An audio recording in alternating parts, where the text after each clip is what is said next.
आज माघ 29 गते सोमबार साताको दोस्रो कारोबार दिन माघ महिनाको भने आज अन्तिम कारोबार दिन हो। आजको सेयर बजारमा सामान्य बढोत्तरी भएको छ। करिब 15 अङ्कले बढेर नेप्से इन्डेक्स 2101 बिन्दु आसपासमा आइपुगेको छ।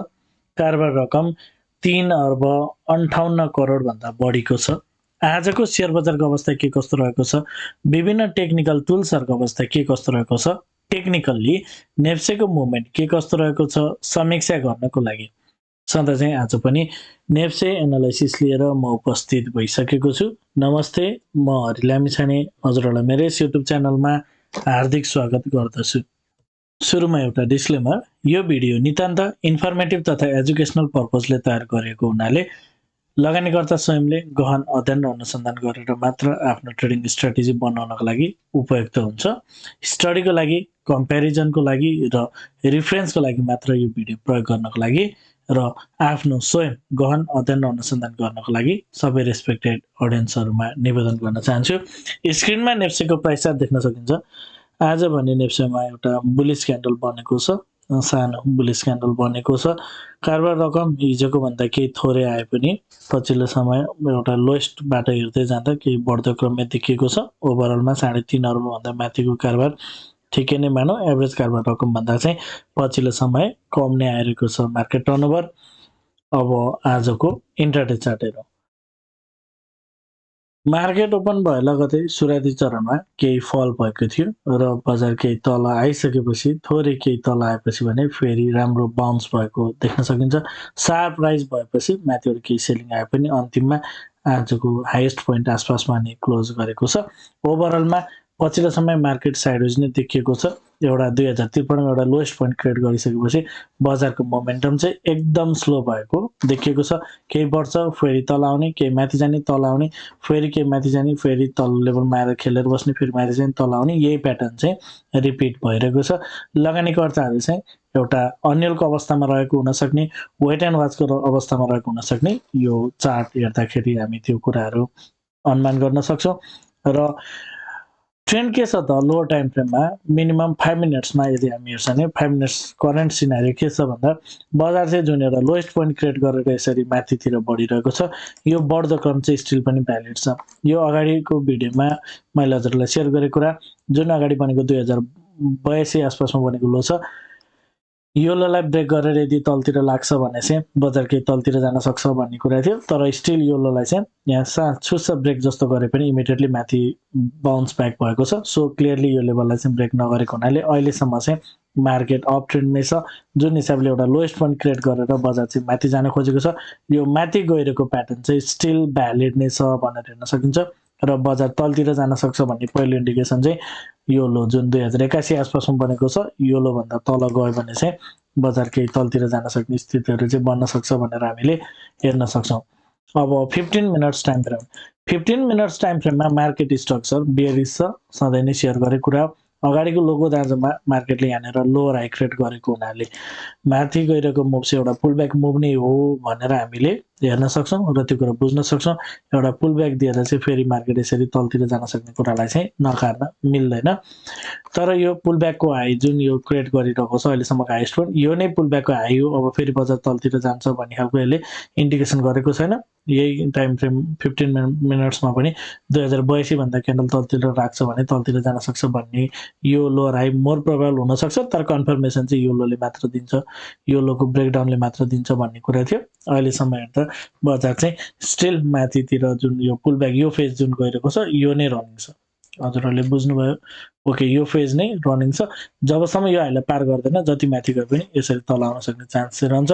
यदि बजारले 2031 लाई पार गरेर माथितिर लाग्छ भने चाहिँ त्यसपछि मार्केट चाहिँ माथितिर जान सक्ने स्थितिहरू चाहिँ बन्न सक्छ।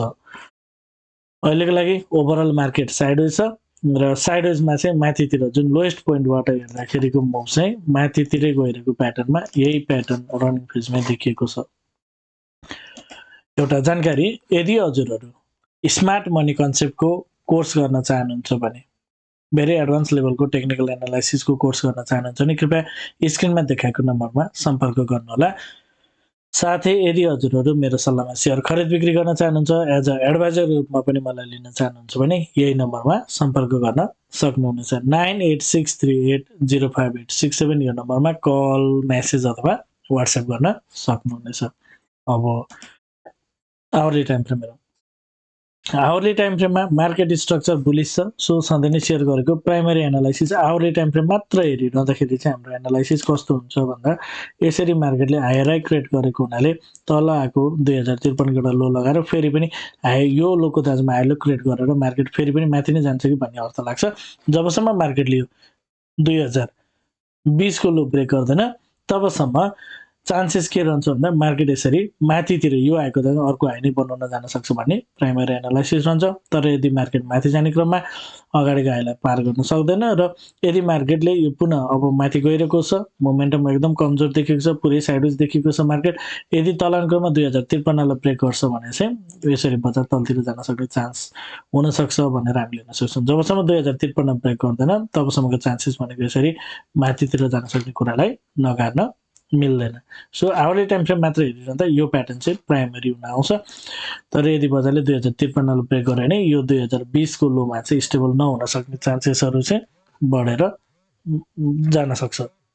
मिन्स आवरली टाइम फ्रेममा ओभरअल साइडवेज छ। 2053 ब्रेक नगरुन्जेलसम्म चाहिँ माथितिरको यात्रा हुन सक्छ। 2053 ब्रेक गर्यो भने 2020 लाई पनि ब्रेक गर्न सक्ने चान्स चाहिँ बढ्न सक्छ। र डेली टाइम फ्रेममा बजार एकदम बिल्कुल साइडवेज देखिएको छ।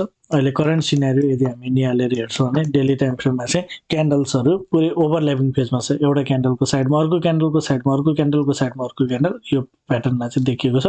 पुरै साइडवेज प्याटर्न हो यो। र यसले चाहिँ जब यो जुन सप्लाई लेभल्समा यो क्यान्डल्सहरू फर्मेसन भइरहेछ यो सप्लाईले चाहिँ त्यस्तो ठुलो इफेक्ट देखिएको छैन किनभने बजार चाहिँ यो क्यान्डलबाट चाहिँ रिजेक्सन खासै भएको छैन। क्यान्डल रिजेक्सन भए पनि सेकेन्ड क्यान्डलले कन्टिन्यू गर्न सकेको छैन। जस्तै योभन्दा अगाडिको क्यान्डल एउटा बेरिस क्यान्डल बनेको थियो, यसले बजार केही तलतिर लान्छ भन्ने इन्डिकेट गर्थ्यो, तर बजार केही तल आयो भने इमिडिएटली बाउन्स चाहिँ भएको छ, माथितिर गएको छ। सो मिन्स यो क्यान्डल स्टिक हेर्दाखेरि चाहिँ यदि मार्केटमा केही मोमेन्टम चाहिँ आउने हो भने मार्केट पक्कै पनि यो सप्लाईलाई चाहिँ कन्ज्युम गर्न सक्छ कि भन्ने प्याटर्नमा जान सक्छौँ। र यदि बजारले यो सप्लाई जोन भनेको 2131 छ अप्पर लिमिट, यदि 2131 लाई पार गरेर मार्केट माथितिर लाग्छ भने त्यसपछि मार्केट पुनः यो 2215 योभन्दा अगाडिको 2250 र क्रमशः 2278 को हाईलाई चाहिँ पार गर्दै माथितिर जान सक्ने चान्स चाहिँ बढ्छ कि भन्ने हिसाबले मैले आफ्नो एनालाइसिस चाहिँ राख्न चाहन्छु। र यदि बजार पुनः तल आउने क्रममा यो 2053 को लो नै हेर्नु पर्यो, यो लो भन्दा तलतिर जान्छ भने मार्केट केही तलतिर जान सक्ने पोसिबिलिटी सो त बढ्छ। यो कम्तीमा पनि यो 2020 लाई चाहिँ ब्रेक गरेर तलतिर आउन सक्ने चान्स चाहिँ बढ्न सक्छ। सो भेरी सिग्निफिकेन्ट लेभलमा छ मार्केट। अहिले सप्लाई जोनमै छ, माथितिर जान पनि सकेको छैन र तल पनि गएको छैन। सो अहिले वेट एन्ड वाच छ। सो अब हेरौँ मार्केटले कस्तो स्थिति बनाउँछ। आइदर यो लेभललाई यो सप्लाईलाई कन्ज्युम गरेर माथितिर क्यान्डल ब्रेकआउट गरे भने 2131 भन्दा माथि क्यान्डल क्लोज गर्छ भने पहिलो मार्केट इन्डिकेसन मार्केट यसरी माथितिर जान सक्छ भन्ने एउटा यो हुन्छ। यदि मार्केटले यहाँबाट पुनः माथि गइरहेको मार्केट यो सप्लाईलाई एक्सिड गर्न सक्दैन भने त्यो तलतिर जान सक्ने चान्स छ। यो चाहिँ नर्मल टाइपको भयो, यसरी तलतिर जान्छ भन्ने।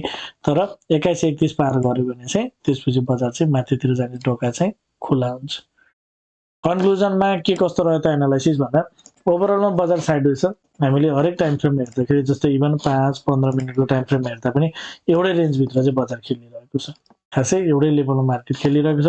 अरू टाइम फ्रेम जानै परेन, डेली टाइम फ्रेमको क्यान्डल हेर्दा पनि एउटै लेभलमा छ, तर सप्लाई जोनको आसपासमा रहेको छ, जसले चाहिँ बजारलाई यसरी तल लिएर गयो त ट्याक्कै त्यही लेभलमा चाहिँ छ मार्केट। सो आइदर 2053 भन्दा तल गएपछि एउटा नयाँ स्ट्राटेजी सेट गर्न सकिन्छ अथवा 2131 भन्दा माथि गयो भने अर्को नयाँ स्ट्राटेजी सेट गर्न सकिन्छ।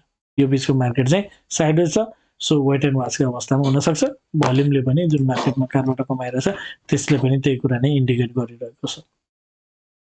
हजुरहरूलाई मेरो एनालाइसिस के कस्तो लागिरहेको छ कमेन्टमा जानकारी गराइदिनु होला। मलाई केही सल्लाह सुझाव वा प्रतिक्रिया दिन चाहनुहुन्छ भने कमेन्ट मार्फत दिन सक्नुहुनेछ।